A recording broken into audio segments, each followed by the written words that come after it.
বাংলাদেশের মুসলমানরা আপনাদের বিরুদ্ধে জেগে উঠলে সেভেন সিস্টার থাকবে না।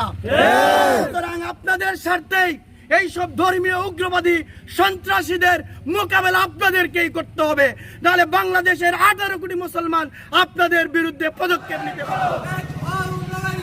দুনিয়ার মুসলিম, দুনিয়ার মুসলমান, এক হও লড়াই করো, এক হও লড়াই করো, দুনিয়ার মুসলমান। ইসলামের শত্রুরা হুঁশিয়ার সাবধান, হুঁশিয়ার সাবধান, ইসলামের শত্রুরা, ইসলামের শত্রুরা হুঁশিয়ার সাবধান।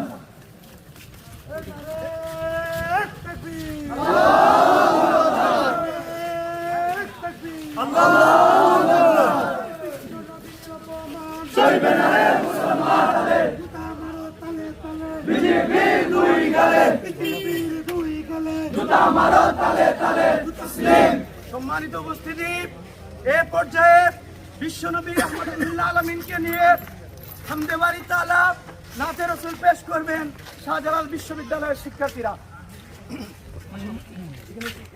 হেলে দুলে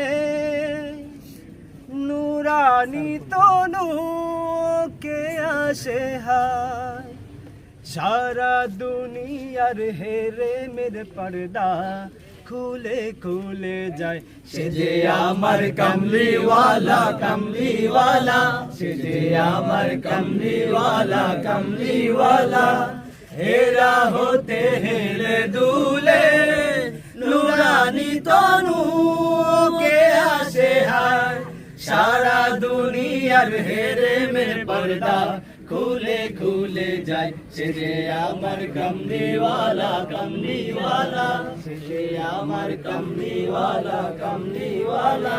তার ভাবে বিভোল রাঙা পায়ের তলে, পর্বত জঙ্গম টলো মলো টলে, তার ভাবে বিভোল রাঙা পায়ের তলে, পর্বত জঙ্গম টলো মলো টলে, তার ভাবে বিভোল রাঙা পায়ের তলে, পর্বত জঙ্গম টলো মলো টলে।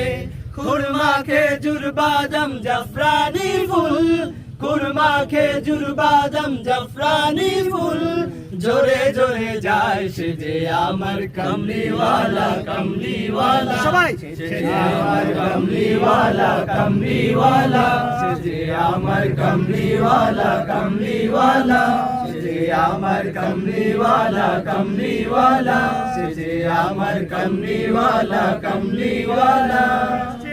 বৈষম্য বিরোধী ছাত্র আন্দোলনের সমন্বয়ক আসাদুল্লাহ আল গালিফ।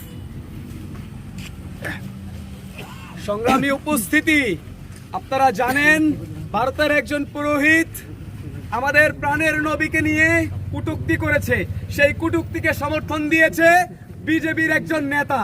এই বিজেপির নেতারা আমরা দেখেছি গোটা ভারতব্যাপী আমাদের মুসলিম ভাই বোনদের উপর কি পরিমাণ নির্যাতন নিপীড়ন চালিয়েছে, কিভাবে ভয়াবহভাবে তাদের হত্যা করেছে।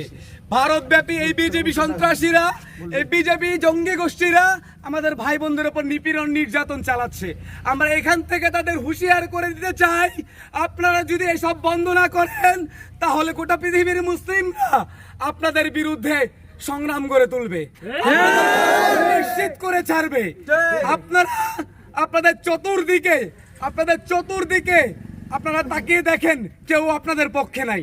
ভারতের চতুর্দিকে প্রত্যেকটা রাষ্ট্র ভারতের বিরুদ্ধে কথা বলতেছে।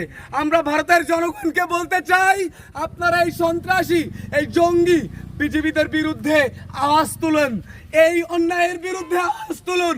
আপনারা ধর্ম বর্ণ মতের ঊর্ধ্বে গিয়ে মানবতার পক্ষে আওয়াজ তুলুন। আপনারা যদি এই বিজেপি সন্ত্রাসীদের বিরুদ্ধে না দাঁড়ান, যেভাবে প্রত্যেকটা রাষ্ট্র ভারতের বিরুদ্ধে দাঁড়াচ্ছে, ভারতের জন্য কিন্তু কাল হয়ে দাঁড়াবে আগামীতে। আপনারা যদি ভারতকে ভালোবাসেন, ভারতকে বাঁচাতে চান, তাহলে এই সন্ত্রাসী বিজেপিদের বিরুদ্ধে দাঁড়ান। আপনারা এভাবে চতুর্দিকে আপনাদের শত্রু বানাবেন না। আমরা আপনাদের শত্রু হতে চাই না। আমরা আপনাদের সাথে সহযোগিতামূলক সম্পর্কের মাধ্যমে আগামীর বিশ্বের জন্য কাজ করতে চাই। কিন্তু এই বিজেপি সন্ত্রাসীদের যদি আপনারা সমর্থন দেন, তাহলে কিন্তু সেটা সম্ভবপর হয়ে দাঁড়াবে না। চতুর্দিক দিয়ে যেভাবে ভারত সবাইকে সন্ত্রাসী শত্রু বানাচ্ছে, এটা ভারতের জন্য কাল হয়ে দাঁড়াবে। ভারতবাসীকে এই অন্যায়ের বিরুদ্ধে রুখে দাঁড়ানোর আহ্বান জানিয়ে আমার সংক্ষিপ্ত বক্তব্য এখানে শেষ করছি। ভারতের পুরোহিত কর্তৃক বিশ্বনবী মোহাম্মদ রাসূলুল্লাহ সাল্লাল্লাহু আলাইহি সাল্লামের বিরুদ্ধে কটূক্তি করার প্রতিবাদে আজকের এই প্রতিবাদ সমাবেশে আপনারা যারা উপস্থিত হয়েছেন, আপনাদেরকে নিয়ে আমরা বিশ্ব দরবারে এই আওয়াজ পৌঁছে দিতে চাই যে মহানবী সাল্লাল্লাহু আলাইহি সাল্লামকে নিয়ে প্রতিদিন বিশ্বের 150 কোটি মুসলমান দুরূদ পড়ে, যেই 150 কোটি মুসলমানের মনে বিশ্বনবীর প্রতি প্রেম গঠিত আছে, সেই মহানবী সাল্লাল্লাহু আলাইহি সাল্লামকে কটূক্তি করে বিশ্ববাসীর মন থেকে মুছে ফেলা যাবে না। আমরা ভারতের আধিপত্যবাদ সন্ত্রাসীদেরকে মনে করিয়ে দিতে চাই, বাংলাদেশের মুসলমানরা আপনাদের বিরুদ্ধে জেগে উঠলে 7 সিস্টার থাকবে না। সুতরাং আপনাদের স্বার্থেই এই সব ধর্মীয় উগ্রবাদী সন্ত্রাসীদের মোকাবেলা আপনাদেরকেই করতে হবে, নাহলে বাংলাদেশের 18 কোটি মুসলমান আপনাদের বিরুদ্ধে পদক্ষেপ নিতে বাধ্য হবে। আজকের এই অনুষ্ঠানে সবাই উপস্থিত হওয়ার জন্য সবাইকে আন্তরিক মুবারকবাদ জানিয়ে আজকের এই মহতী প্রোগ্রামের এখানেই সমাপ্তি ঘোষণা করছি। সবাইকে আন্তরিক ধন্যবাদ।